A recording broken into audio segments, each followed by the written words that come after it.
Yes. Thank you. So a very warm welcome to this special seminar, or I would say webinar, which will be focused on tall buildings, special structural engineering requirements for tall buildings. We would be having a great session today. I would like to invite our main speaker, Engineer Abhijit Kulkarni. He has a very wide experience of dealing with special structures, including tall structures. He's having more than 27 years of experience in consulting, out of which almost 2/3 of his time has been into the Middle East. He has served in USA, KSA, UAE, Qatar, and so many countries, and is a well-versed professional having worldwide knowledge about the international standards as well as Indian standards. So he would be talking about the special requirements of the tall buildings in today's session. We are having our panelist, Engineer Vipul Ahuja, who is a licensed structural engineer in California and presently Director and CEO of Ahuja Consultants Private Limited, New Delhi.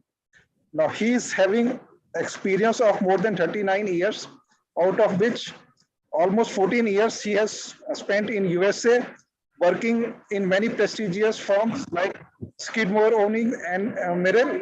And in India, 25 years he is leading in his own organization, dealing with many special projects, including some base isolation structures and whatnot. Another panelist, Ms. Alpa Seth, she would be joining a bit late, and she also need no detailed introduction as she's having her own reputation of dealing with earthquake-related matters, and she is one of the code author of the Tall Building Code, IS 16700, and she is the managing director of VMS Consultants Private Limited in Mumbai. So with this brief introduction, I would like now to hand over to Mr. Abhijit Kulkarni, who would give his some brief about what he's going to talk about, and then Engineer Vipul Ahuja would also brief about what we are all going to discuss today. Engineer Abhijit Kulkarni, please. Thank you, Aman, for the kind introduction. I'm sharing my screen. I hope I'm audible to everybody. Thank you. Let me share my screen.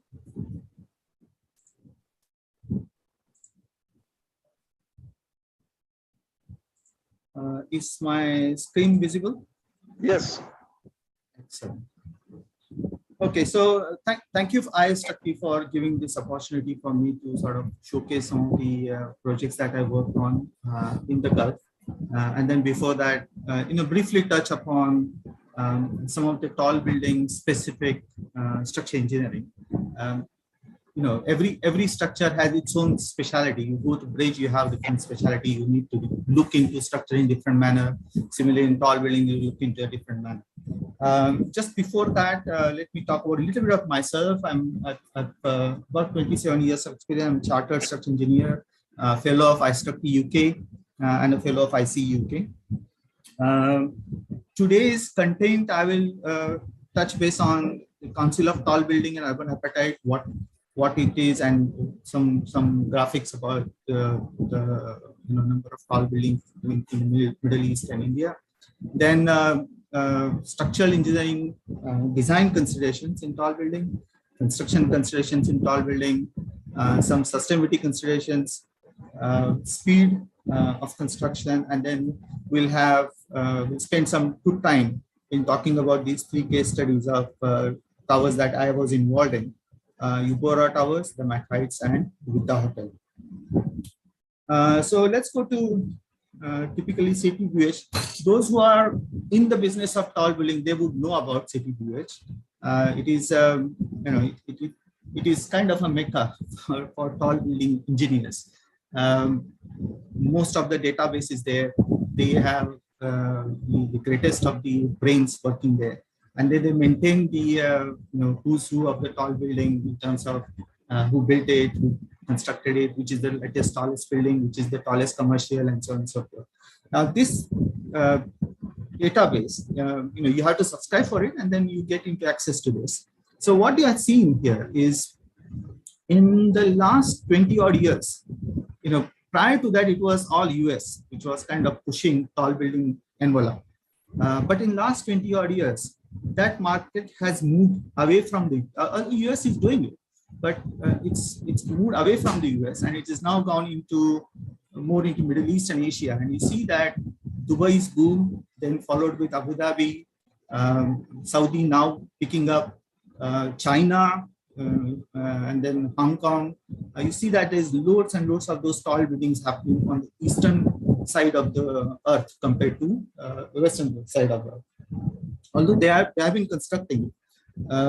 So why I'm telling this is we are in that middle of that sort of entire development drive, right? And India has also seen, in last 10, 15 years, India has also seen gradually increase in the average heights of the building. See here, back in 2000 to 2008, our average height is around 125 meters. But now, if you see 2020, 2022, average height of buildings that India is considering as a tall building is around 200 to 250 meters. And who knows, one fine day we might be going for 500 meter tall building.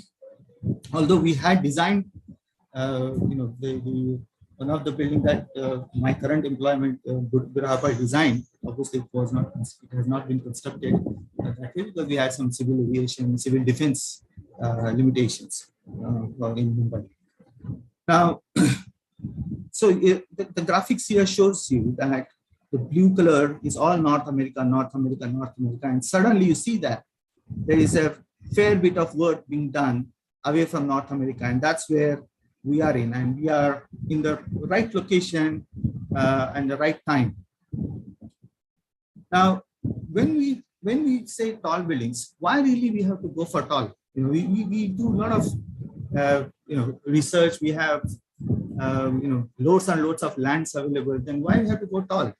And there are obviously reasons behind it. Is tall buildings have their own charm, right? They are reasonably sustainable. I wouldn't say exactly sustainable building, but they are reasonably sustainable. Your entire services, your entire energy is concentrated at one point. And then because you have population concentrated in that way, your travel time between the population becomes easy. And that's way it kind of helps you in the sustainable goals. Then it also provides you more cleaner air, less noise, obviously. And it's kind of human ego as well, that yes, we can design tall building of X meters. So there are multiple reasons, but these are few reasons where tall buildings are considered to be why tall. Now, what is tall? That is again subject matter. A tall building in a village of G+1 or ground floor villas, and then suddenly a building sticks 3-4 floors high or 5 floors high, it is considered as tall, but in a context. But in reality, from structure engineering perspective, my take on this is when the lateral loads start defining or affecting the design of your structure. And when I say lateral load, it could be earthquake, it could be wind. When the lateral loads start affecting the design of the building, then that building is tall, no matter what height it is, right? So it can be P delta effect, it can be wind, it can be earthquake. Now, just drag this down a bit. Now, for structure engineering perspective, it is a balancing act for tall buildings. Now, reasons being, obviously, there are certain codal constraints, there are certain structural needs, there are certain sustainability and fireproofing criteria that we have to satisfy. On one side, all this is sitting there. Another side, the developer wants to maximize the area. The architect has his own grand vision of how the building should look and feel. Then there are obviously construction challenges in terms of accessibility, in terms of contractor capability, availability of materials, supply chain, and at the speed at which the construction has to happen and the building has to be ready with.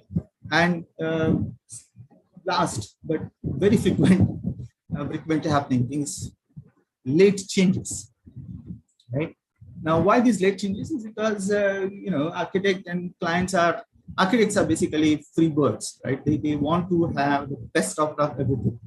And the clients have budget constraints, but they want to have that best of everything. And that's where the challenge starts.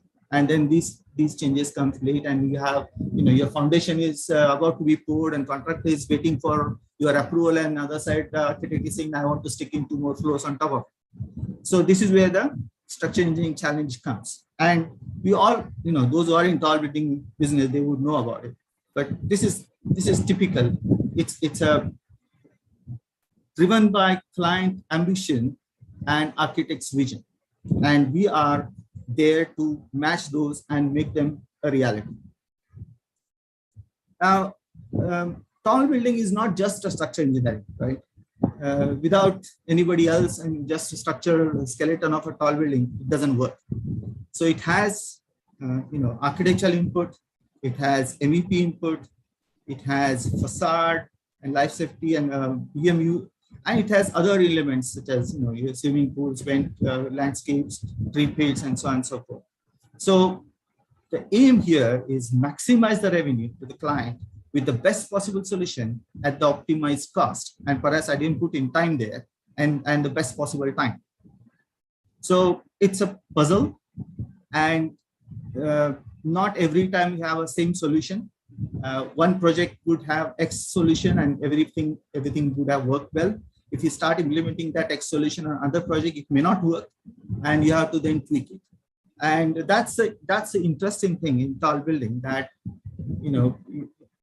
it's just not P delta, or it's not that I'm doing earthquake engineering and then I'm a tall building expert. No, tall building is all this together, right? And that's why you have to be, as a structure engineer, you have to understand that what are the nuances of these elements coming your way.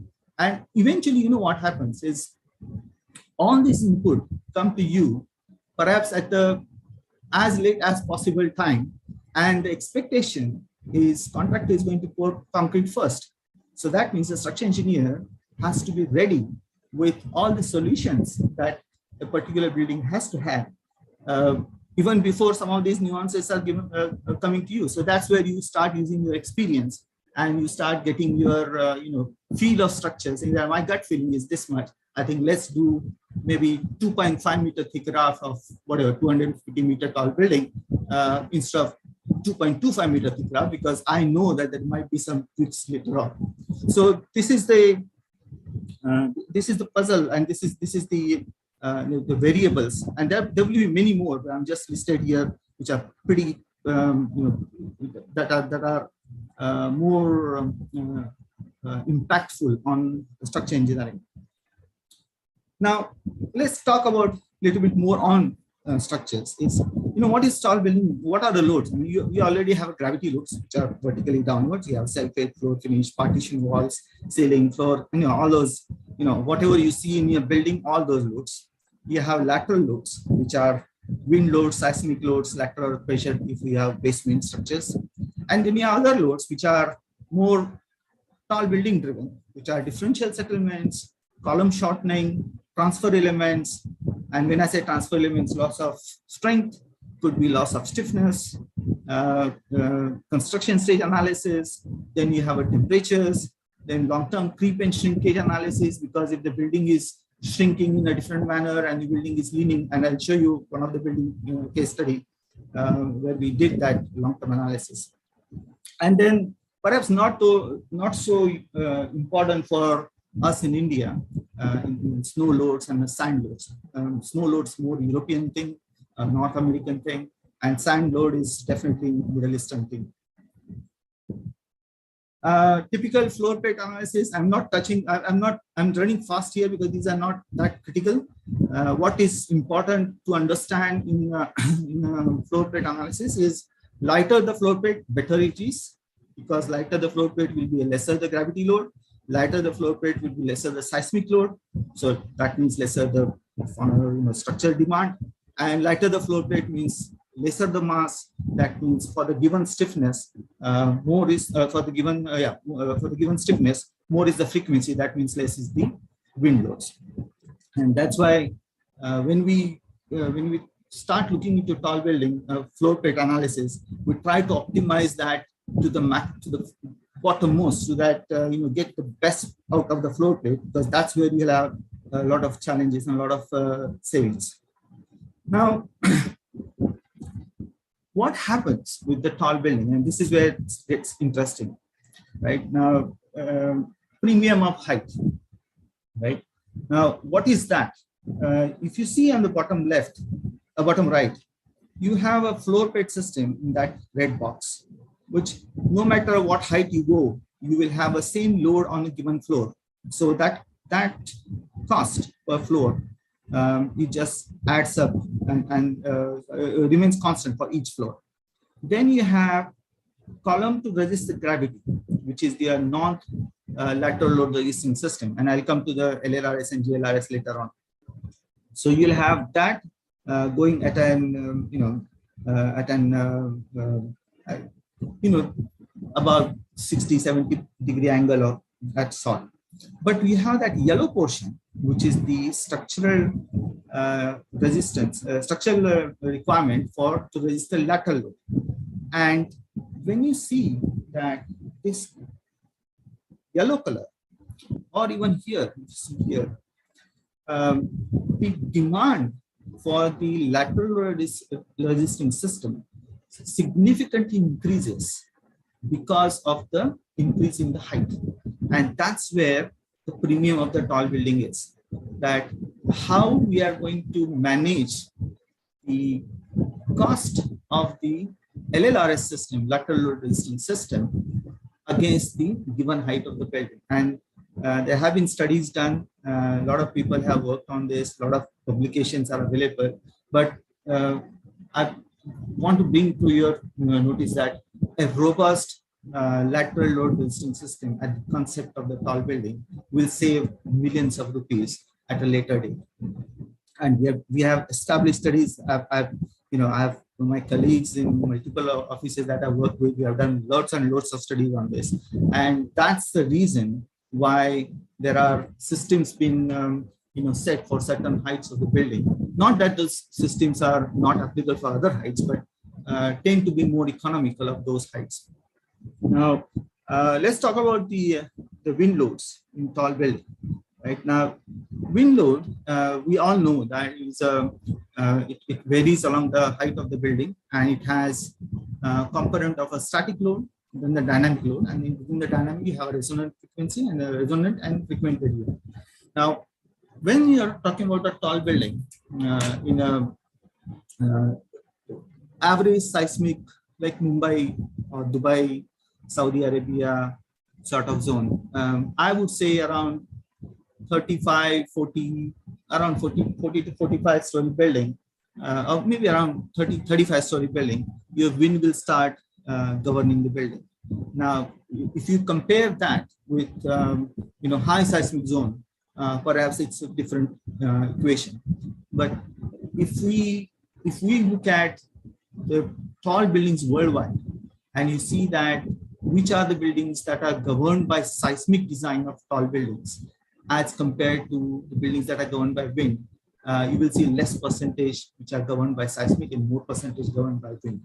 The whole reason for that is wind load increases tremendously on tall building. You won't feel it, you won't even imagine it, but wind load is one of the most critical aspect of the tall building, and that's why there's emphasis. Loads and loads of papers are available, like how to place a tall building or super tall building in an environment to make it more wind friendly. And on Burj Khalifa, which is currently the tallest building, you would see that at least there are, I would say, at least 6 to 7 papers from RWDI and SOM that how they planned the building, the steps in the building, the orientation of the building, the petal, how the petal should look like, which way the leg should go.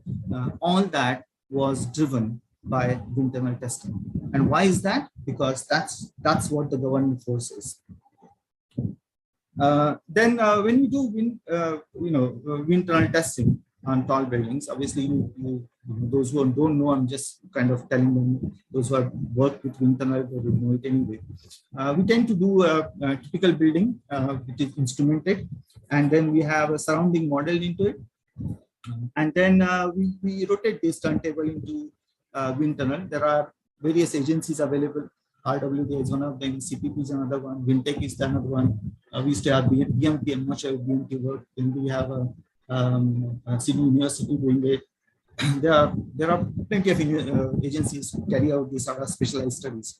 And whenever we have a tall building which is around 175 plus meters, we tend to recommend client that it is advisable for you to do wind tunnel testing.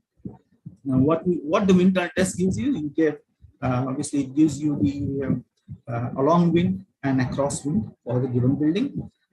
It then takes into account the surroundings of the wind and the proximity of the adjacent buildings and impact of that on your building. It tells you that. It then gives you the cladding pressure on your building. Obviously, it gives you a structural load, but it gives you cladding pressure, it gives you acceleration criteria, acceleration in the building, and then it also gives you a pedestrian comfort. There are multiple types of wind tunnel testing, and you can Google it. Most of them is HFFB or HFPI, which is for building which are about 200, 250 meters. And if you want to become more slender, more building which are changing along the wind changing along the because of the deflection of the wind, deflection of the building, then you have to go for air elastic. But most of the tall buildings that I have worked on, I've either done HFFB or HFPI, which is reasonably good enough to give us that inroads. Now, advantage of this is you would be in a position from the codal wind, whatever gust factor wind that we have in code, we would be in a position to at least save about 10 to 15% of the load because of the wind tunnel test. Now, this is general. On a given building, you might have a proximity, and then you might have increase in the load on the building because of the wind tunnel testing. But that's very, very, very rare, but happens. And then it allows us to calculate, obviously, the based on the applied loading loads, here gives us the opportunity to calculate our wind drifts. And then there are limitations in code for wind drift. I think IS code has height over 500. Internationally, height over 400 to height over 600 is reasonably acceptable. Height over 400, I've designed in building in Dubai, and we work with it with 20 years from period wind. And then there are new things which have come up recently. Is this particular publication which has come up as a wind deformation damage index, so DDI. Now, this has not been. I have not used it yet. I've read the book because I've purchased it. But this is a much better way of interpreting the drift of the wind rather than just height over 400 or height over 600 or height over 500. It is better to be in this because it covers the deformation damage parameter of a building for a given panel or for a given location of the building. Now, and then there are codal provisions for it.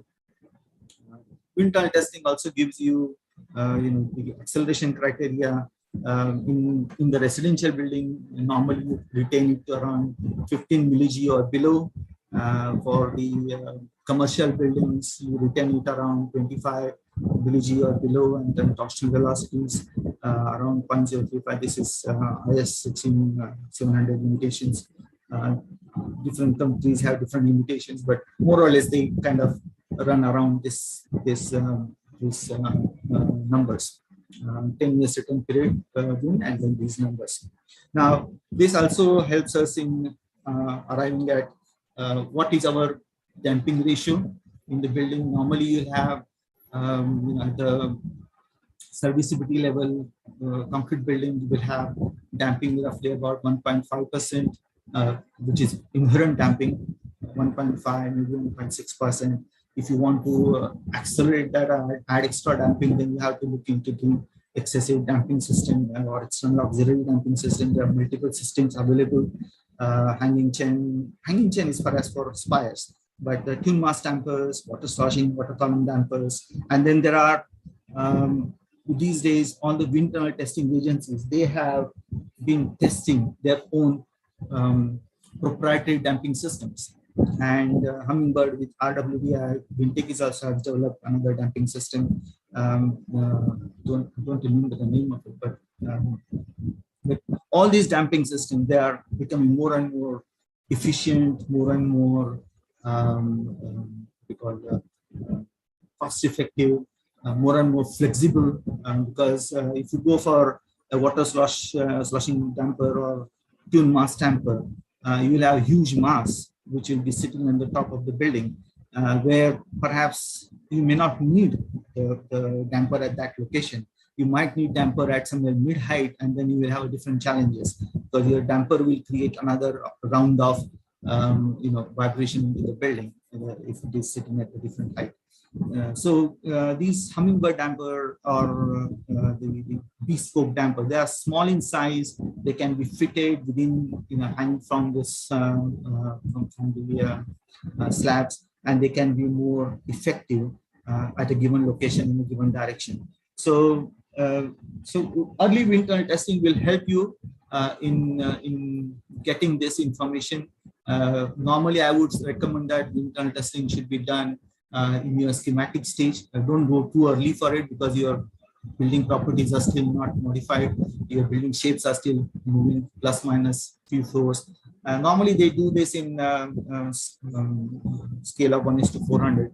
So you should be in a position to get it reasonably correct around schematic time, and then you can get the forces from there. Now, this other element of the lateral load is the seismic. Obviously, we know that India has significantly updated our 1893-2016 seismic load, seismic code, and it has more or less, although perhaps one more step needs to be done before it reaches to the international level, but or matches with the international expectation. But I think we are there. Some certain clauses can be tweaked and modified based on the experiences that we have. Certain clauses are there because of nuances of the code.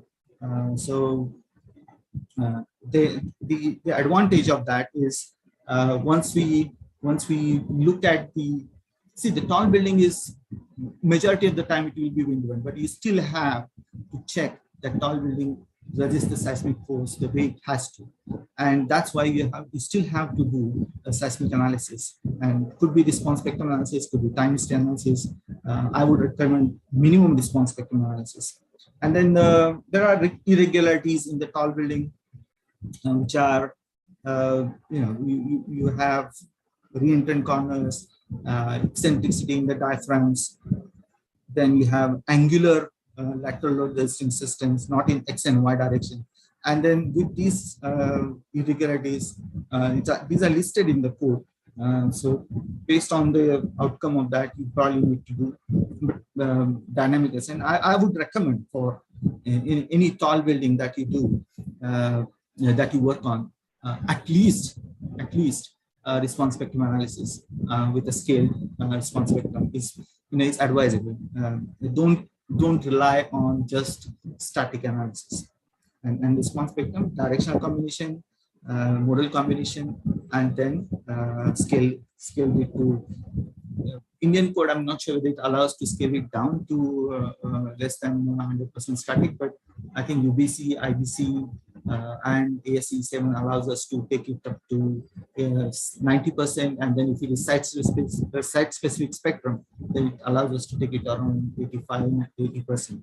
But even if it scale it to 100%, still it is much better to do a response spectrum analysis because it gives us realistic behavior of the building and realistic forces into the LRR system, lateral load resisting system.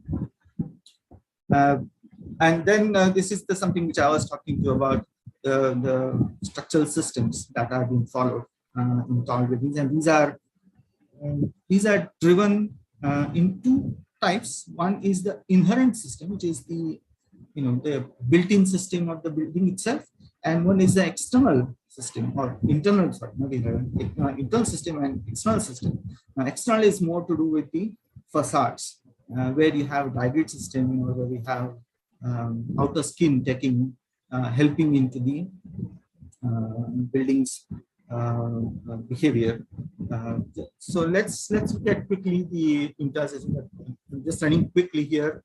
Internal system, you have the belt wall, or you have outrigger plus belt wall, or the core itself, which will help. But I would suggest that the building is around, say, 200 meters, or yeah, roughly about 175 to 200 meters.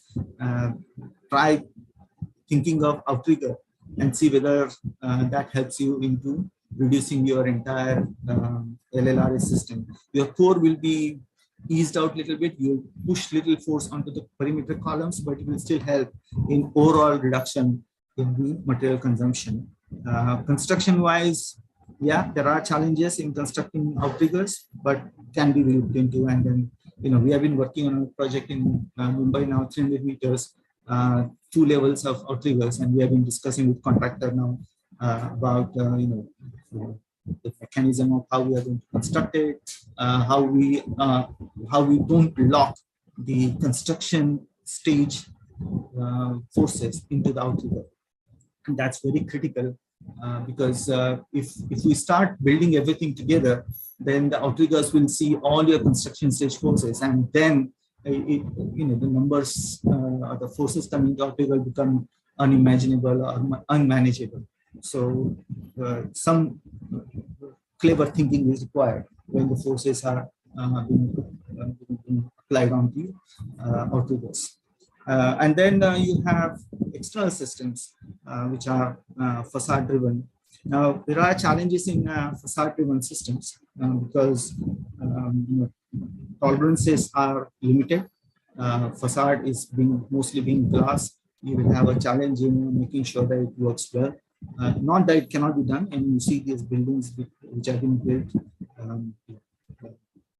significant tall buildings being built with that. And these are the systems where you can go in excess of 400 meters easily. Although Burj Khalifa has not done this, Burj Khalifa has gone back to the basic internal system. It has the central core, it has the long walls, and then it has the belt, what you call the finger walls. So they decided to go that way because of the shape of the building. Sometimes shape governs it. Sometimes you tend to consider what is best suited for a given country in given conditions, labor condition, contractor capabilities, availability of material. There are so many things dictate this. But skin systems, we have designed one of the unfortunately the building didn't get constructed, but we did design this steel target building in India. I hope one day it will be constructed, but yeah, 200 meters steel target in the southern part of India. And then for the when we are talking about earthquake forces, we have to look into the what exactly we are going to design to. Right now, if you start designing for the full earthquake force, you will be highly uneconomical, and it's just not possible. You will end up having significantly massive core, which will be eating out majority of your carpet area, and then client will be laughing at us. Now, why these R factors are provided is we know that buildings are going to absorb the energy, earthquake energy. There's going to be internal distribution of the forces, there's going to be internal cracking, and that's why, depending on the type of the system that we just discussed, code provides different R values. And then what we say is, okay, you design building, all your analysis is elastic analysis. So you design it for the lower earthquake force, but you detail it in such a way, depending on different systems that we have proposed, detail it in such a way that energy, the building is capable to absorb the energy and by internal cracking, redistribution, and whatever. And then you have different R values given in the code. Sometimes there are debates on certain R values in Indian code compared to international code, but I would rather suggest that it would be good discussion with peer reviewers to agree upon why certain codes are provided, why certain R value are considered, and then agree upon that and then move on. Another aspect of tall building is column shortening, and this was the building in Dubai. About I think this was about 70 floors. I don't remember how many height, but roughly about 70, like 300-meter plus building. So we did this column shortening analysis. Now, what impact that has is if the column stresses are higher compared to the core stresses, then the column gets shortened. Just PL over AE, column gets shortened compared to the core. And as a result of that, you will have uneven floor plates, you will have cracks in the slabs, you will have services challenges, you'll have facade challenges, you'll have cracks in your partition walls. And that's why it becomes critical for tall buildings. How to avoid it? You carry out your tall building analysis, try to maintain the stress levels more or less close to each other between columns and core walls. Sometimes it's possible, sometimes it's not. And then when you are significantly away from, or significant distance between the two stress levels, then you carry out this construction sequence analysis, and then work out what are the differential settlements that the column will see, and then make super elevations in the column. So during construction, construct the column maybe to 20, 30, 40 millimeter higher than where it should be. And then over a period of time, it settles. And you don't have to do it for every floor. You can then combine every 5 floors, maybe every 10 floors. At the lower level, perhaps you have to do every 5 floors because that's where your stresses jack up significantly. At higher elevation, maybe halfway to the building, you may not have to do it for every 5 floors, maybe every 10, every 15 floors. And then you can get, you can work with this. Now, again, this is simple maths, but there's complexity in terms of loading, complexity in terms of material, long-term analysis. So I would recommend that if at all you have buildings of this nature, it is advisable to do a long-term analysis. I think ITALS has it, SAFE has it, SAP has it. We had used Strand also has it, Midas has it. Long-term analysis of tall buildings, 3 pension cage, all inclusive. And that also helps us in getting this construction sequence analysis. When you do an elastic analysis of a building, it is more to do with your building is being pulled by a very big arm at the top of it, and you are stacking it up, and suddenly you are releasing it. But that's not the reality. The reality is we are constructing buildings step by step from bottom. So every time we build a floor, and if there is a column which is sitting on the transfer, that column is going to sink a little bit. It will take more load. Next floor, again, it will sink a little bit and it will take more load. And that's why that construction sequence analysis in tall building is absolutely critical. Right, it picks up all these sort of differential shortening of the columns. It picks up the transfer elements, and it picks up the how if there are any lock-in stresses in the transfer elements, or even in the outriggers if you want to construct the outrigger along with the building. Normally, I would recommend that outrigger to be constructed. Once you can fabricate it, steel outrigger. If it's steel, then you can fabricate and have majority of the connections and majority of the system in place, and then perhaps few elements you connect it as soon as building is fully topped up on site. If it is concrete or trigger, then work out the solution where you can pour the concrete, you put the reinforcements in, and then have come back and then pour the concrete again. So these are ways of looking at it. But construction sequence analysis is something which is not commonly done for simple buildings, but yes, tall buildings becomes more and more difficult. Okay, this is probably skip one. Nowadays, we are talking about performance-based design. This has, in last, I would say, about 5 years, 5 to 8 years, 5 to 6 years, this has come up, performance-based design. There are guidelines by Tall Building Initiative, where how to go about it, when to go about it. Is it required for every building? Perhaps not. Is it mandatory?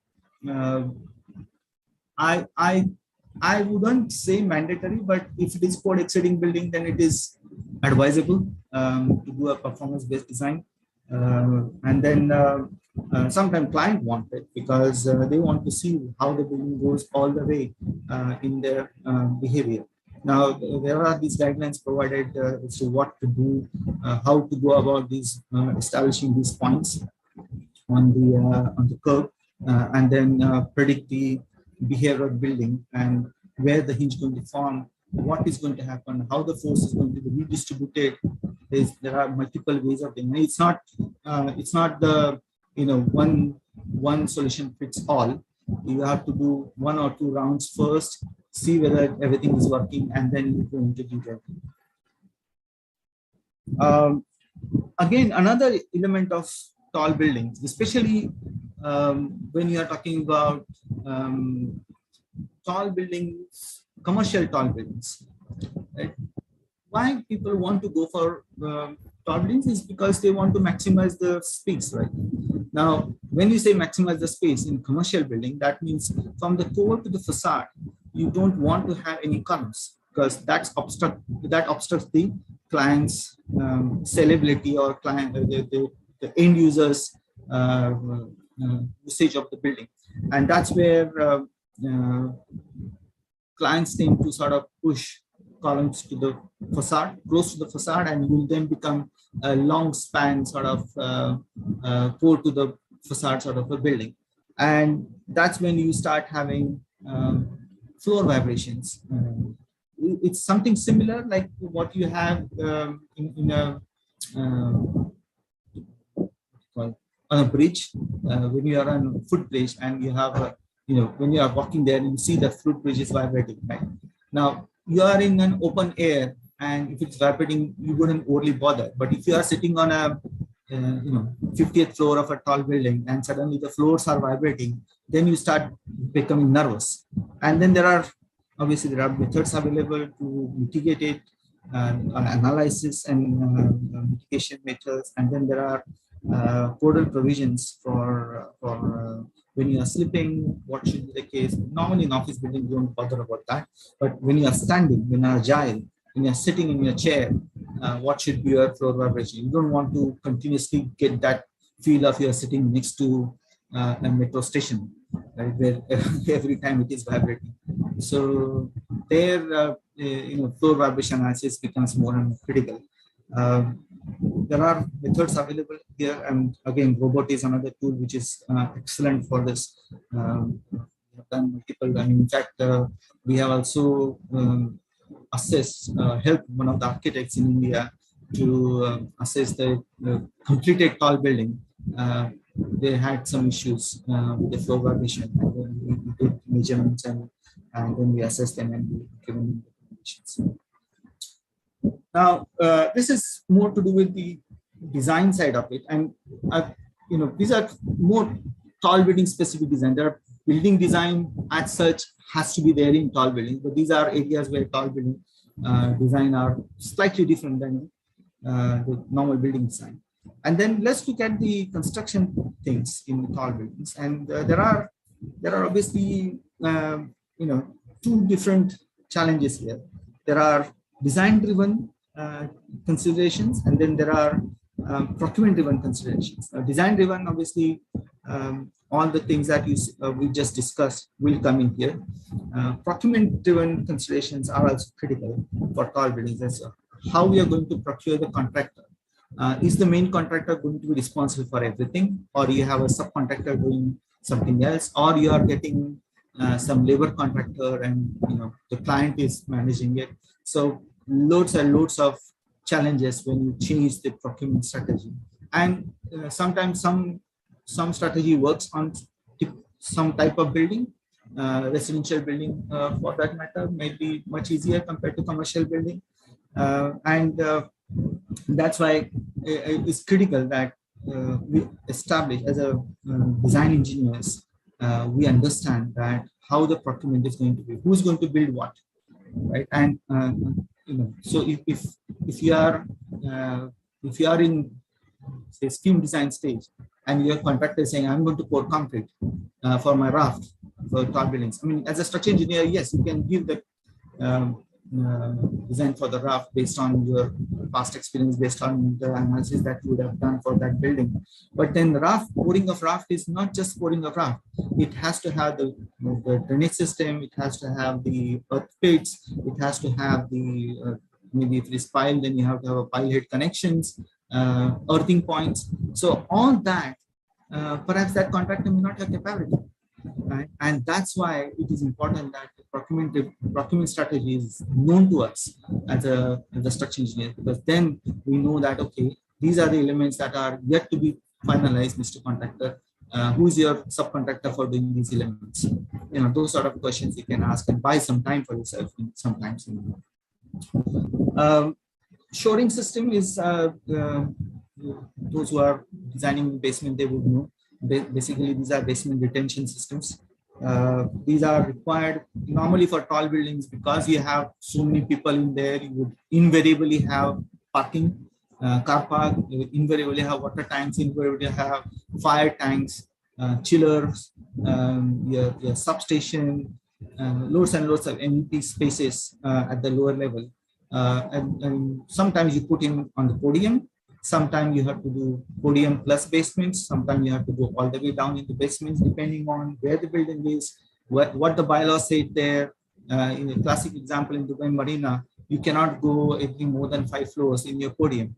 So when you walk on the road, you see that all the podiums are at same level. Otherwise, it will be a mess, right? One developer will come in and has 10 levels of podium. Another developer will come in with 2 levels of podium. It will look like ugly. So the master developers, they put in their limitations, and then that kind of drives us back to the shoring system. How many basements you have to go. First basements normally are deeper compared to the remaining basements, and then depending on the excavation depth, and then the characteristics of the sites in that particular area, you'll have different shoring systems. Typically in Mumbai, I have not seen people using diaphragm walls because the machines don't work in the hard rock that we have. We may not need diaphragm wall because the moment we reach up to 3-4 basements, we have a massive hard rock which can stand on its own. Whereas in Dubai, it was completely different. You go to 2-3 levels and below, and diaphragm wall was the solution because you don't have that sort of a solid basalt there. Each system has its own advantage and disadvantage. We can talk about it separately in this session on its own. This one we did. This one was the machites. I'll come to that later on. This was leaking, and we had some challenges. This is with the hotel, another project.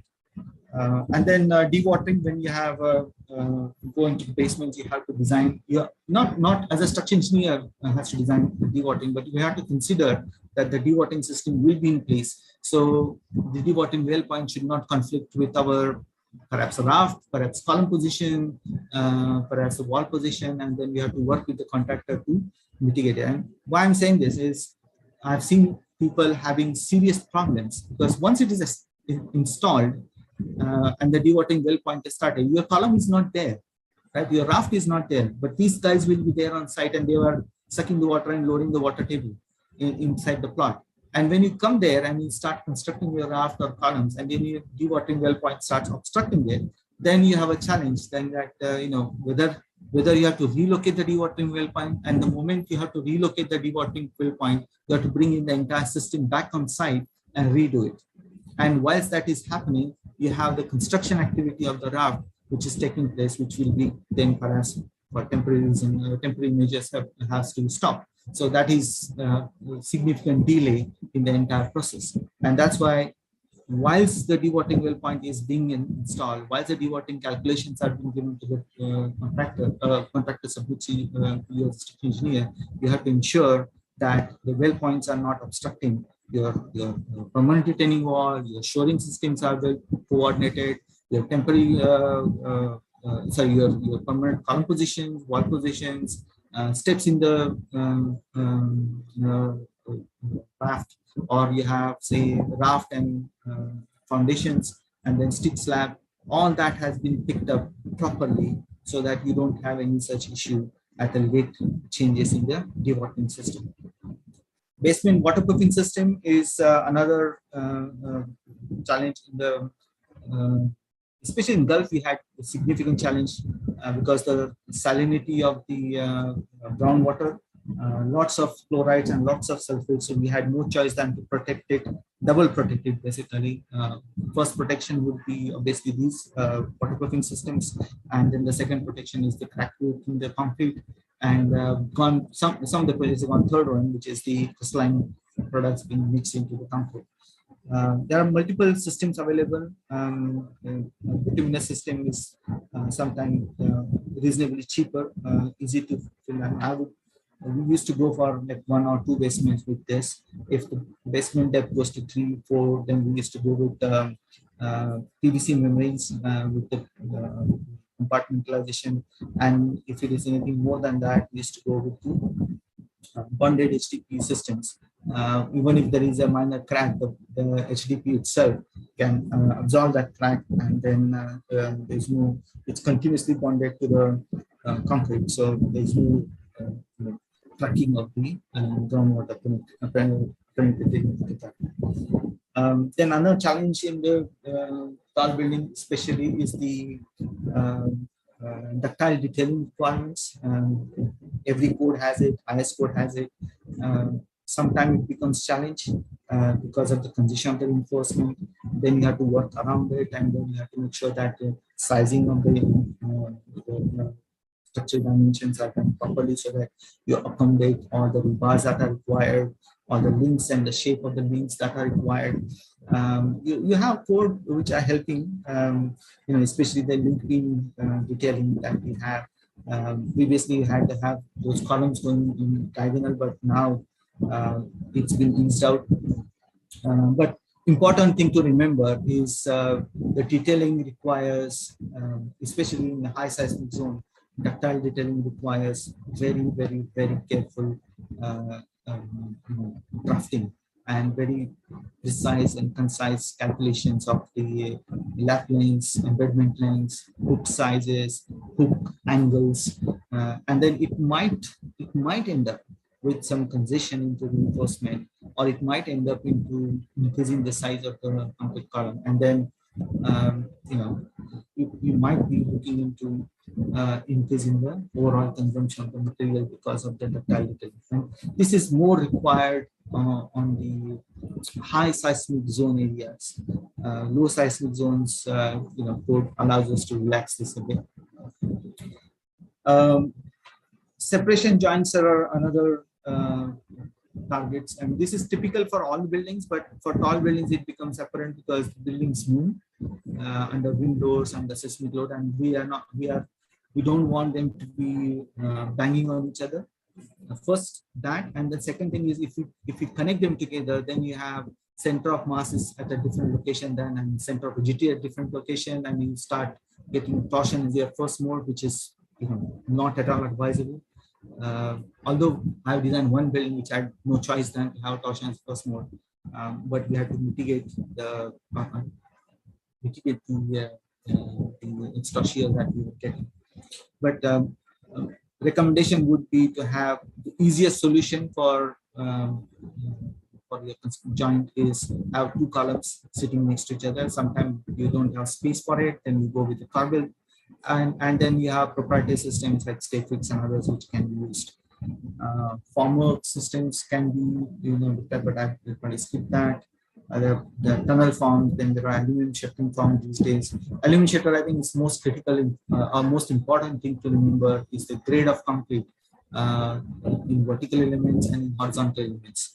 And if you are going to pour everything in one shot, you have to ensure that you are either puddling it or you have that 1.4 factor or 1.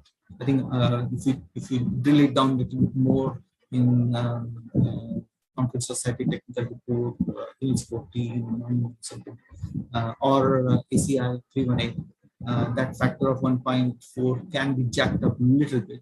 I think it's about 1.6 or 1.7 up to we can take it, depending on where the column is and how it is confined. But I would rather have a proper 1 to 4 ratio, 1.4 ratio or point, C40 concrete, C60 concrete, that sort of thing. Which are going for.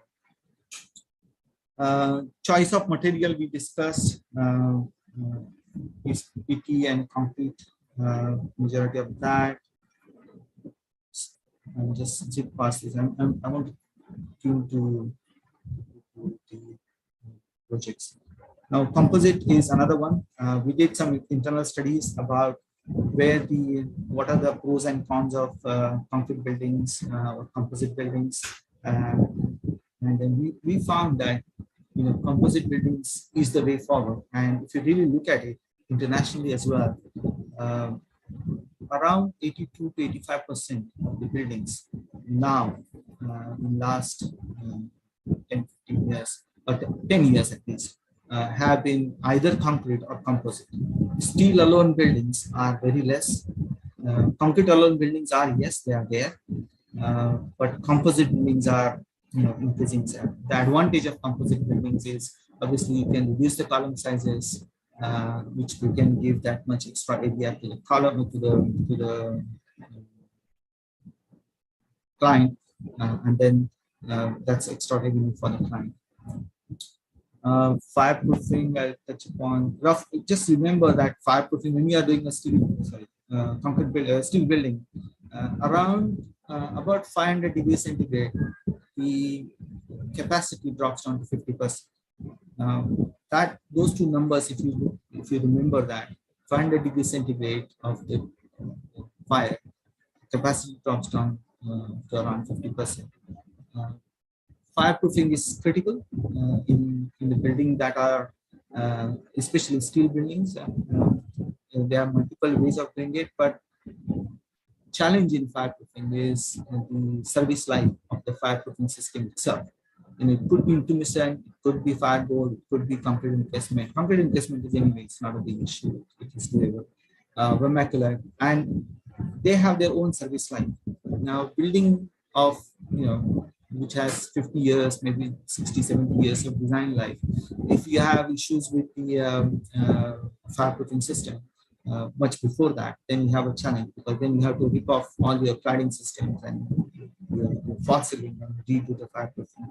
And sometimes it's not possible also. Then let's look at foundation systems. Normally, in Mumbai, I've seen people are using, majority of the projects are with the raft. Sometimes you have raft with spread footings and stick slabs, and South India also we have something similar.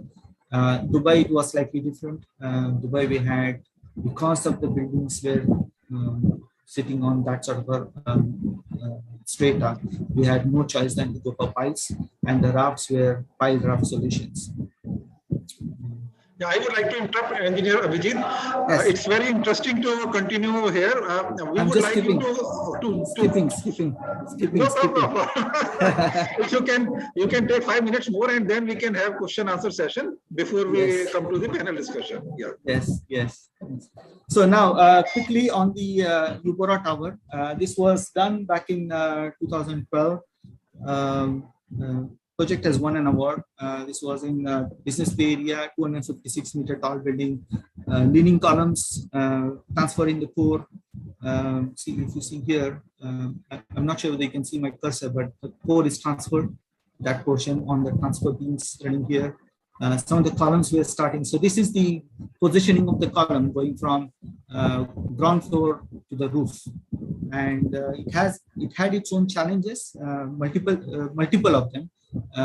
Challenge number one was that obviously the building was narrow at the bottom and fattening up at the top. So that means the belly was sort of pulling the building in a certain direction. And then because of that, the mass was slightly at higher elevation rather than a normal building. I was asked how you design an inverted cone. Obviously, it is not exactly inverted cone, but it was something similar. So we had, so if you look at those columns there, freestanding for 5 basements, five podium levels, and then the building went up. We did wind tunnel, we did all this pile draft, as I told you, and then there was this transfers. So this part of the core was transferred, and all these transfer beams were designed as deep beams with the overstrength factor, and then all the supporting columns below that transfer beam and the wall below that was designed for the omega factor, overstrength omega factor 2.8 in those is UBC. I think now UBC has slightly different numbers. We had transfers. We had a small challenge on the residential side also, which had 8 floors sitting on these 40-meter long trusses. Obviously, the internal false ceiling, because it's the same unit, so internal false ceiling had to be at the same location, although this was a steel portion and that was a concrete portion. So we had to devise a solution as to how we can put in the false ceiling level at the same location. So we built in the hollow core decking system into the steel members, and then that's where we managed to squeeze in the false ceiling level without impacting too much on the floor. I think there was 15-millimeter impact on the overall height of the clear height on that portion of the building. I looked at some rough, and then the truss assembly was strand jacked. Techno-Steel were involved in strand jacking, so they built it at the lower level, and then the entire assembly was strand jacked at level. The truss was sitting on 8th floor. There are 4 trusses, so they strand jacked them, and then after that they installed on the superstructure on top of it. And then this particular building, just because it was leaning on its own weight, and there was a lot of fear in our mind that what will happen to the building, is it going to rip off itself under its own weight? So we requested the client that we carry out some sort of instrumentation of the building, but obviously client didn't want to put in significant amount of money. So we just asked them to add in these sort of some markers on the facade, and these markers were then studied for every 15 days, and we had employed a surveying agency, and we measured the wind speeds and wind direction, and then the locations of these markers, and we correlated that with our long-term analysis in SAP for 4 corners, and then they were reasonably matching with what we predicted for first 6 to 7 months. And once we realized that, okay, now the building is behaving the way we think that it is going to behave, we stopped that survey.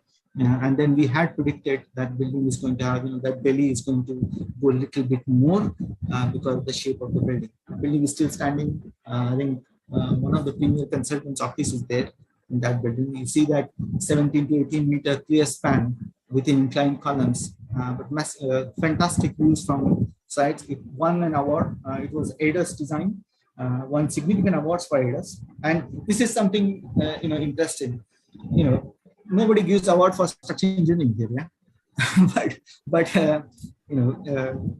ADAS won it. A lot of awards here, and it was great to see that the building won that award. Second one was the maquette. I'll skip past it. This is 330 meters next to Marina. We had these challenges. There was this the plot sitting next to it was under construction, and then there was sudden gush of water, and then this entire basement was filled.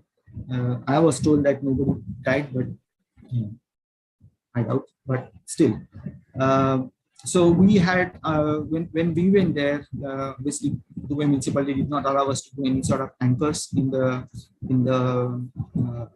marina side, and then obviously we couldn't anchor on that side because there is an existing building. So we ended up doing two-stage construction. We ended up doing two-stage construction. So we had struts from the surrounding adjacent plot. We had our own anchored diaphragm wall, and then here we put in a diaphragm wall and we put in an internal diaphragm wall. That internal diaphragm wall was then anchored within our plot, and then this was about 15 meters away from marina, and then we constructed this portion first, and then when that portion went up, then we started excavating from the other side, and then we put struts, and then the struts were then removed as the construction went up. I have long stories on this. That this one has again, this one had challenges on the building. The building is 330 meter. This is lateral stability system was finger walls with dual core, a central core and outer core, and then finger walls. So that was the stability system for full height. But when we came to the podium level, obviously those finger walls were we could not transfer. We could not take it into the basements. So we ended up adding transfers, which are then supporting those finger walls. And then those transfers were designed for, again, omega factor. Wind tunnel test was done at a slightly lower wind speed, because in those days, wind tunnel testing, once it is done, Dubai municipality used to allow at a lower wind speed to be considered in wind tunnel testing. Now I don't think they have allowed anymore.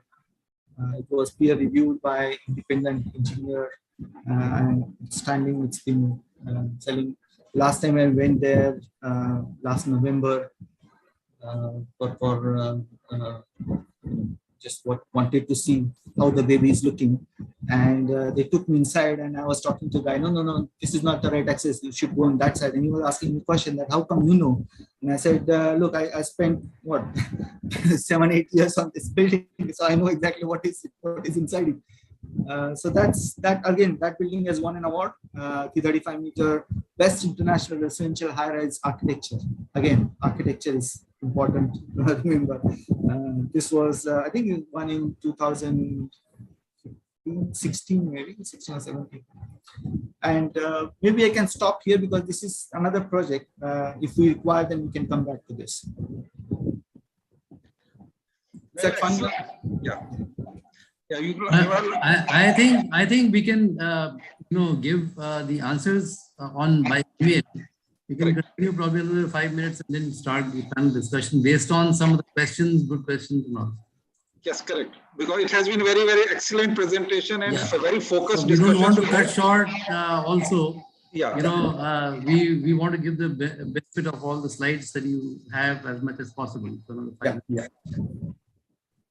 So is somebody going to sort of look into the questions, or should I?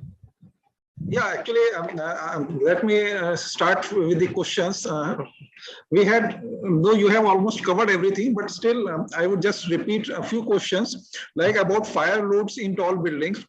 We talked about some fire coatings and fire systems, fire resistance systems, but how you calculate the fire loads in tall building?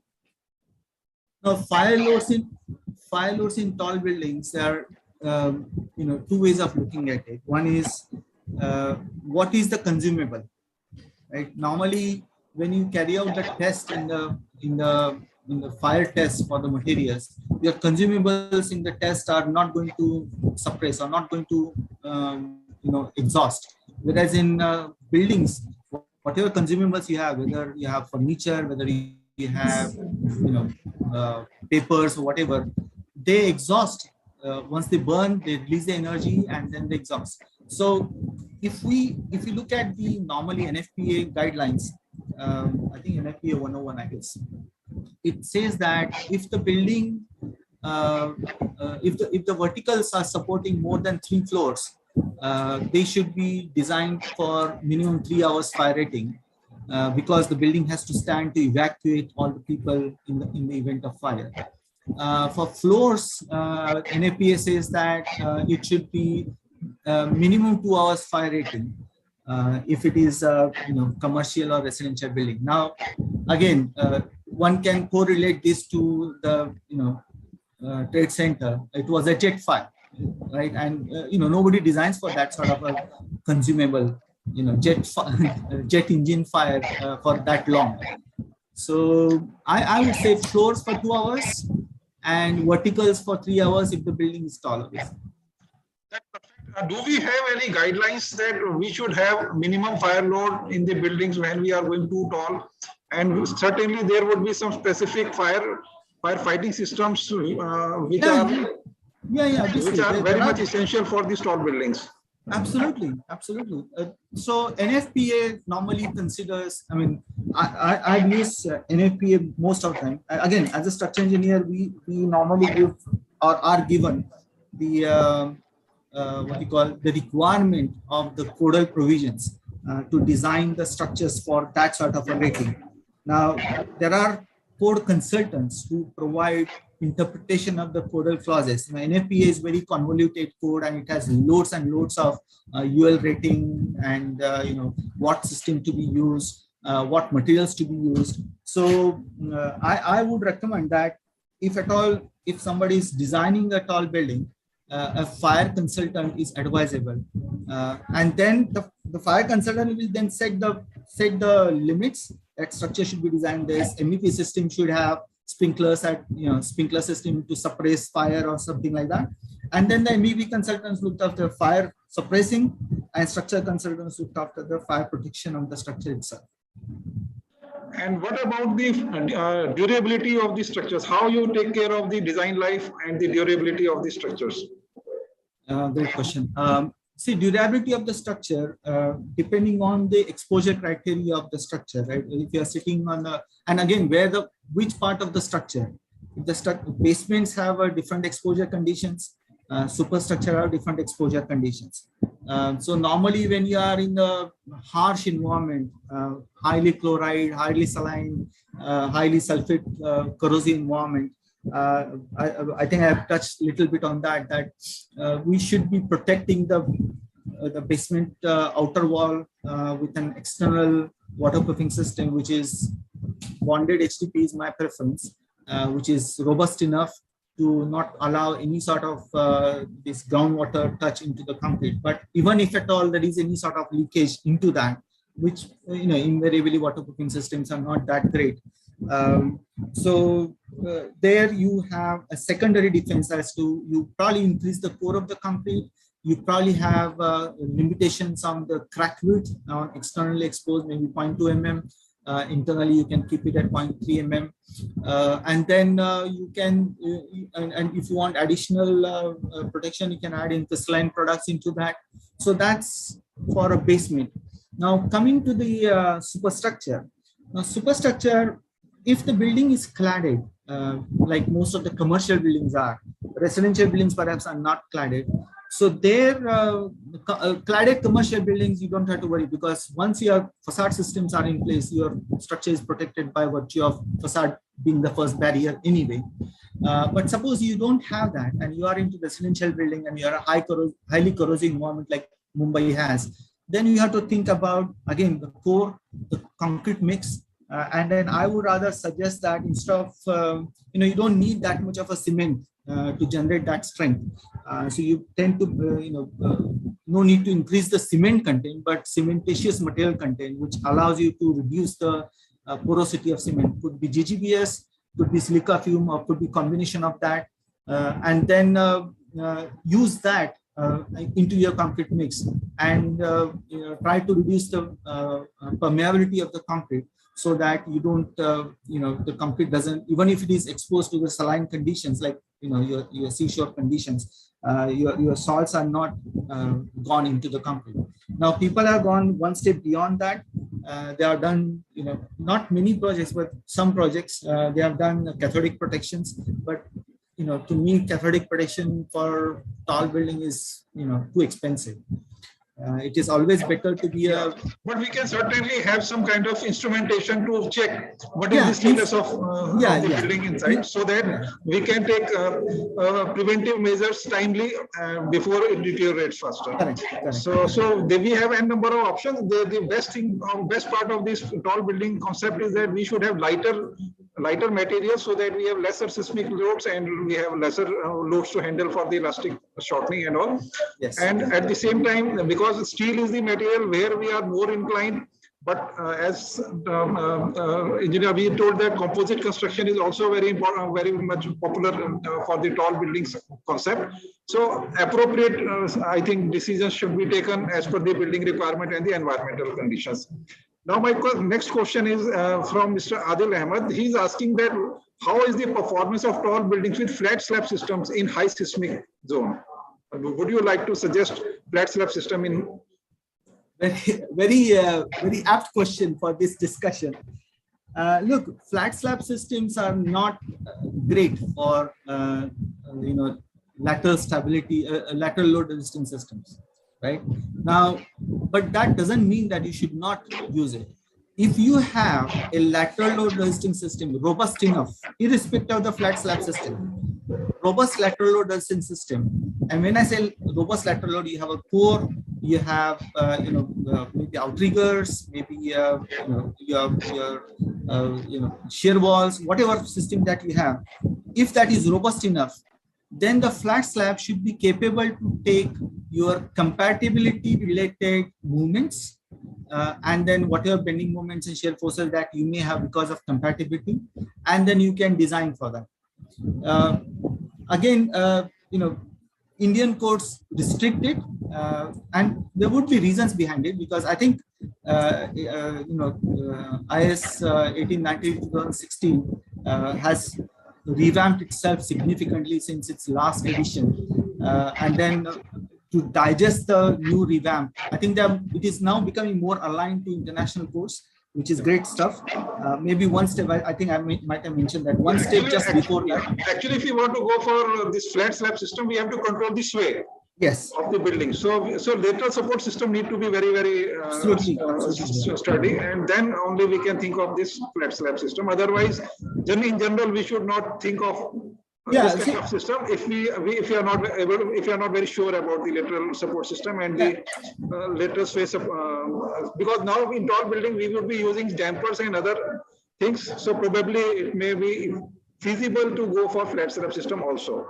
Now the next see, dampers for strength is very challenging. Dampers normally we tend to go for serviceability. If you have an acceleration issue, if you have some drift issue, then dampers are good. Designing damper for strength is going to be, it can be done, but it's too expensive.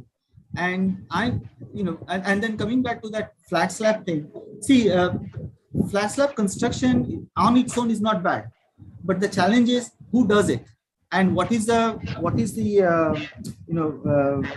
know-how we have in the in the labor force, in the contracting side, and then what is the guarantee that we get the best out of it, and that's where the challenge starts. Correct. Very good. Now the next question is about the weight of tune mass damper which is placed at the top of the building. Weight of the tune mass damper. It's not a magic, right? I mean, every building has its own properties.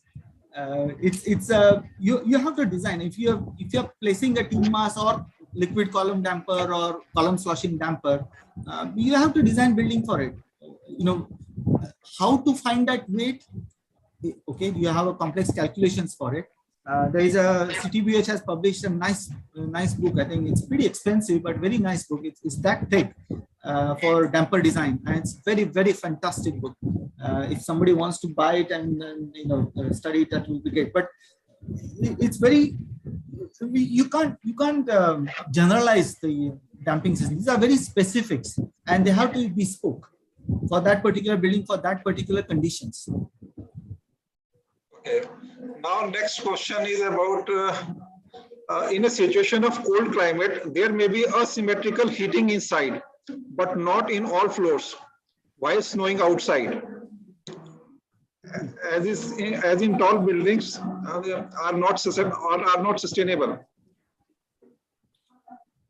The question Tall buildings are not sustainable. Look, I think I mentioned this, that sometimes people say tall buildings are sustainable, but I'm of the view that they are partially sustainable, right? You have these sort of situations. You'll have thermal bridging effects, whether it is in cold climate or hot climate. Even hot climate, you know, when you are air conditioning inside at 20 degrees or 22 degrees, and your external temperature in Dubai condition, right? External temperature is 50 degrees, and you have a cold bridging issue. You have a challenge, right? How much of that you are going to put into your energy consumption. So yes, but then you have to look at it holistically. It's not just electrical load, or it's not just the air conditioning load.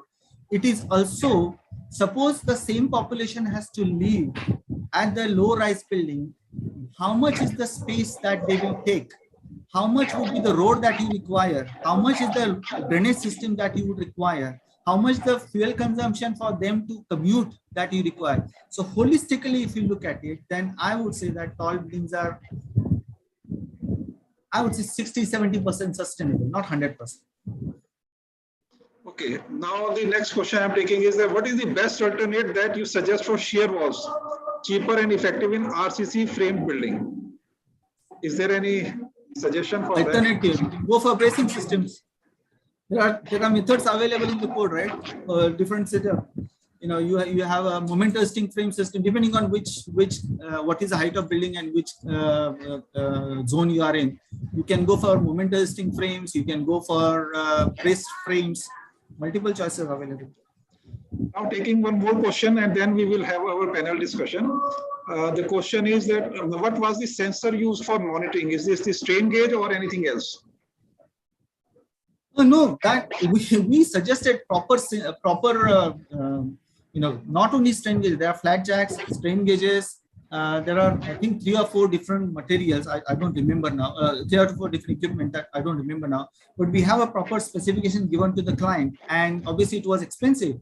It was coming. That particular project was coming out 1 million dirham, and client said, "I don't have that money." So then we said, "Okay, look, you don't have it, but we have a challenge because the building is narrow at the bottom and wide at the top, and we wanted to ensure that we have. So can you just put in those flags on the facade?" Which was cheap, which was like few hundred dirhams, and we paid the surveying agency maybe around 50,000-60,000 dirhams and monitored that building for, you know, continuously for 6 months, 6 to 8 months, I think. So I think we have tried to cover almost all the questions, important questions I could see.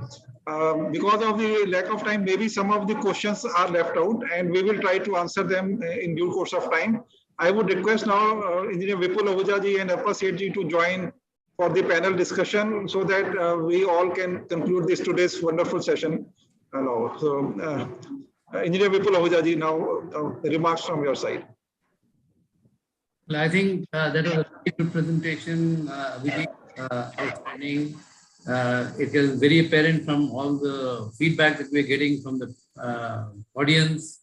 You know, there are over 300 attendees in this, and you know, the interest has been retained. It's unfortunate. I think the time was a bit short, and you had to cut short your presentation. It would have been nice, you know, to have heard through some of the case studies for everyone. So, you know, but still, whatever you did present was outstanding, and I must congratulate you for that. Now, we can pick up some of the controversial issues we face in our everyday designs. You know, for example, in composite designs or precast, you know, work. Now, precast is coming up in a big way in high obvious reasons. You know, it provides for you know, better cycle time sometimes, and while also addressing the fire issues. The columns, of course, are, we have a choice of being encased, or we may have steel box columns.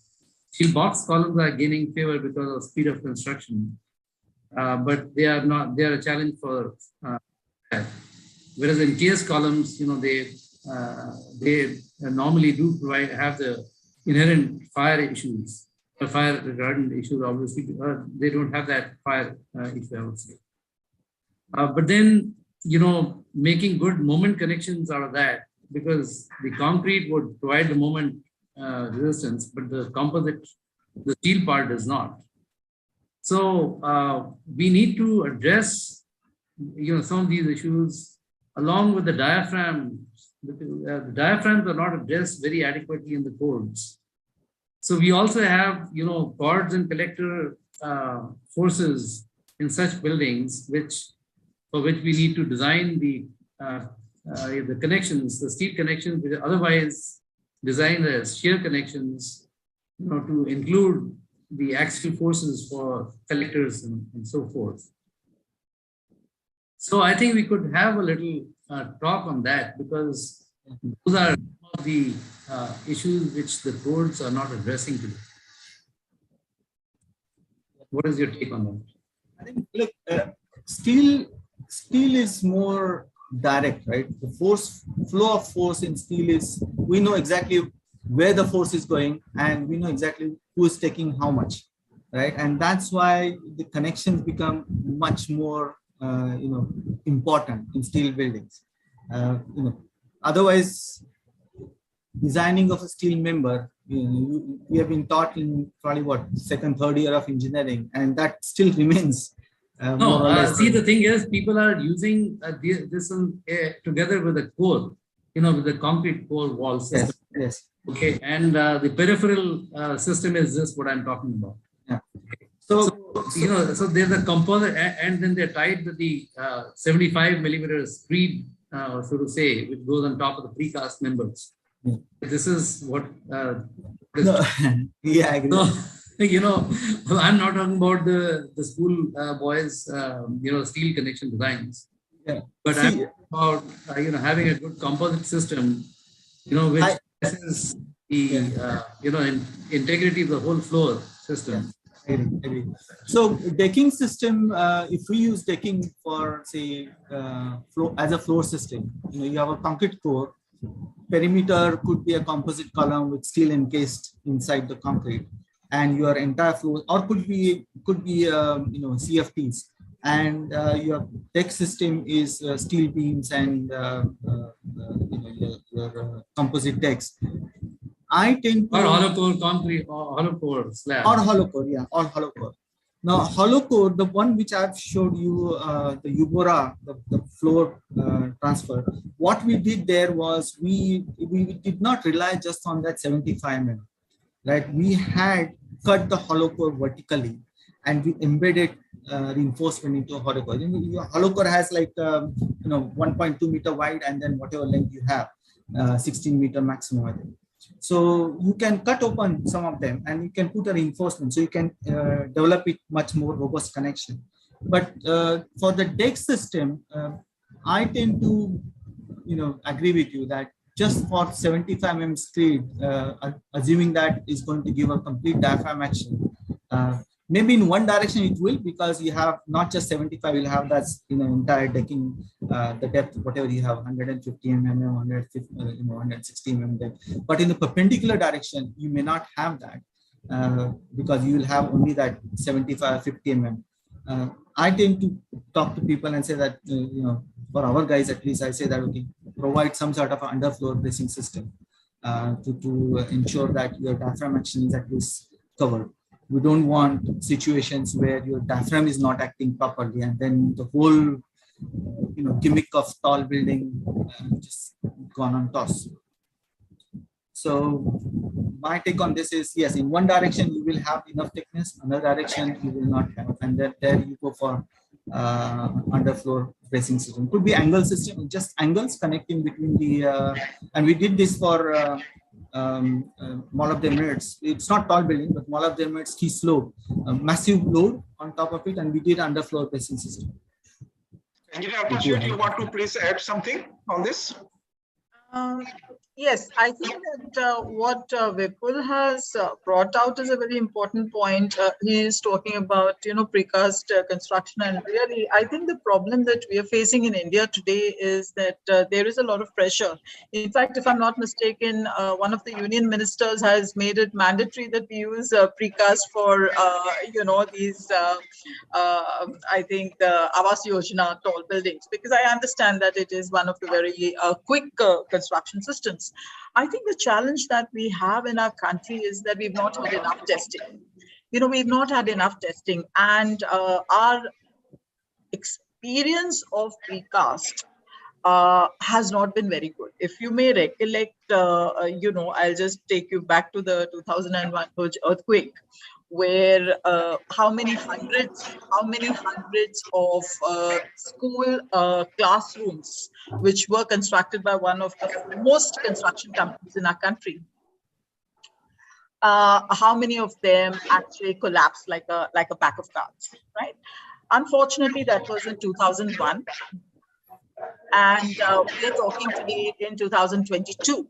And there's really not been any R&D which has been actually done significantly. See, precast construction is about two things. One is about at a component level, and a lot of people have been doing work at the component level and telling us how well it behaves. But that's a very small part of the story. The larger thing is at the system level. How do all of these pieces work together, right? And I think, unfortunately, we've not done enough. I think even just as we speak now, there's now a full-scale model happening. There's a new lab which has been created at MNIT, Jaipur. And I happen to be on that committee. So, this is the first time that a very well-known precast contractor has come and said, let's do a 3D testing. So, the challenge which the Bureau of Indian Standard Code committees are facing is that how do we create specifications with significant confidence about behavior? As what Vipul Ahuja and Abhijit were talking, how much should be the structural topping? Should it be 75 mm? Should it be 100 mm, or just 50 mm work for a seismic zone 2, for example, right? These are all issues that everybody is grappling with. And I think it would be very cavalier for us to kind of just say, I think this is okay, so I think that that the need of the hour is to do a lot of, testing in the labs. And problem is we don't even have the infrastructure, it's just getting created. And let's hope that, in the next 5 years, we have enough of a database based on testing, real life testing, and then we can, come up with more confidence. Until then, I would err on the safer side. I think that the codes do allow 75 mm. And I think that there would be certain situations where you would have to take a call. And I think this is an important thing to say, that a lot of us who are, who are past 40 and, who are almost close to 60, if I have to say that, not Abhijit, but some of, the rest of us. So, we will try and apply wisdom, right? Because it comes from years of experience. I think the problem today is we have a lot of young structural engineers who probably have the best of intention, but they have been so enslaved to software that we've not created a space for them to really, develop that engineering wisdom. And so I do worry about these kinds of situations, where somebody is called out to take a decision, but he or she doesn't have the necessary bandwidth and, the experience, wisdom to really support that. Yeah, that's right. Correct. Because Ulja sir, you want to say something? Well, also, these days a lot of with these vertical irregularities and things, we're talking about stiffness irregularities and strength irregularities, where there are atriums and open areas and things like that. So, like the code is talking about 30%, you can have a loss of stiffness, that tall building code, without a problem. But the strength, it will not compromise anything. Now that becomes, that's also another problem, because, to calculate the strength of a story, okay, truly speaking, I mean, do we just calculate the sheer strength of the walls, and that's the only thing, for the story? Or would it be, let's say I take a single story and do a pushover analysis on it, and that gives me the strength of that story, So that kind of, I think that's a very important aspect that could come in the code on how that, because even the softwares are not really addressing that issue right now. I have seen, the explanatory books on various softwares, and they're talking only about shear strength, nothing about the bending strength of the walls, for example. Let's say, then to prevent torsion, I put in peripheral braces on one grid line on the periphery. So, and I discontinue that on the ground floor, where they want an open, the retail or something like that. So now, have I actually used the strength? If I go back, and how do I find out how much strength has been reduced? Even if I put in braces, even if I put in viscous dampers, even viscous dampers have some limited stiffness and strength. So how does one find out? What is the reduction of strength? So, okay, so, we will not get into the basics of this because I think that's not fair to everybody. But I think Vipul, a very important question, and I would have liked to bring it a bit later. But I'm going to do it. Okay, so I'm going to throw the gauntlet at IAS Tructee. Now, there are two ways of doing tall buildings in this country. One is using a prescriptive method as per IS 16700. There is another way. The other way is that if you don't want to use a prescriptive method, don't follow all of that. But you have to go through a review committee, right? Which is a Code Exceeding Buildings Review Committee. Now, I'm going to ask IAS Tructee, you're one of the biggest professional bodies. What have we done? What have we done to put pressure on the government in Gurugram, in Noida, in Greater Noida, all of the places, in Delhi, wherever you're having tall buildings in North India? Okay, I mean, I will accept that, you'll say we don't have that much of a presence in Mumbai, so we're not going to do that. But I just want to ask a very simple question. What is happening? Why are we not able to offer this option to people to be able to design differently from the prescriptive method? What is the whole idea of the prescriptive method? The idea of the prescriptive method is that if you're generally doing a building which is normally regular, we have sufficient data to know that these buildings mota perform well. Okay, so if you want to do a building which you don't want to go through this very long, arduous task. Now, let me tell you, even in a city like San Francisco, if you have to go through this committee, it takes you not less than 1 year, but most likely 18 months to get through the peer review committee.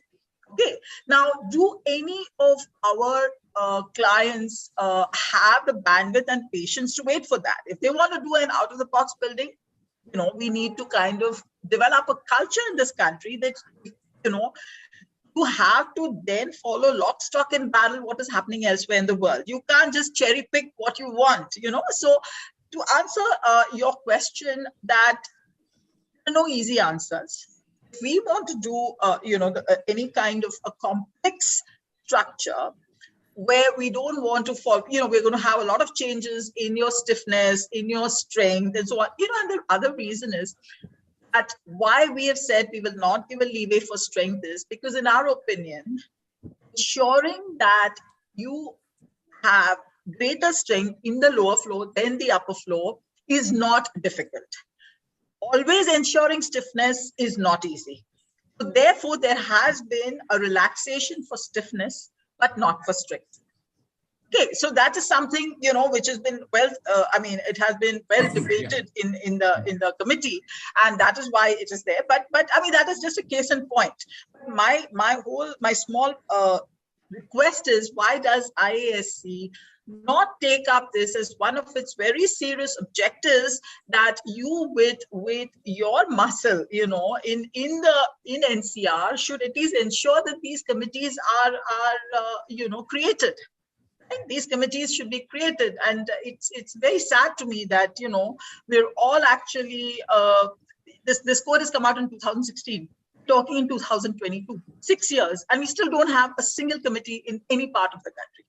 And what is the problem is, now when we are going in for a revision, which should come out very soon, I hope in this year itself, we're going to be none the wiser, because we have no feedback on what are the problems in what we are asking in this committee. There is no test case. I'm sure there are lots of problems. Everybody is going to start cursing this code once they have this committee, but we are not going to be able to improve it until we have feedback, right? So I think that we need to, I think as a professional body, it's my humble request to IS-Structy, please do something. Well, we all are members of IS-Structy, and we all are keen to upgrade these facilities or services we can give to the society. So because of some constraints, probably we are not able to do what we all want to do. But still, because these seminars, these webinars give a lot of opportunity to discuss the current affairs, current matters, the technical issues. And today, Engineer Vijit Kulkarni has given a lot of eye-opening has been given to so many participants of this webinar. I would like to thank all of you to join.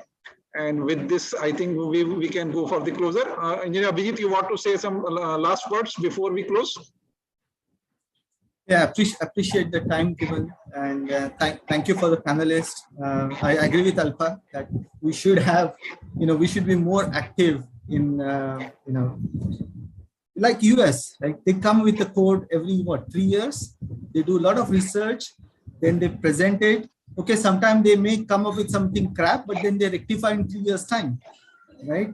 So 2002, it was 1994, then 2002. In 2016, it's reducing, but it's not enough. Well, I think part of it has to do with the licensing regime. Yes. A lot of people are willing to bend the rules, to appease the clients. This is the biggest problem, and there's cutthroat competition. So, all the architects, well, it's a matter of ethics, but as regards to doing the job, and that's all we're really concerned about.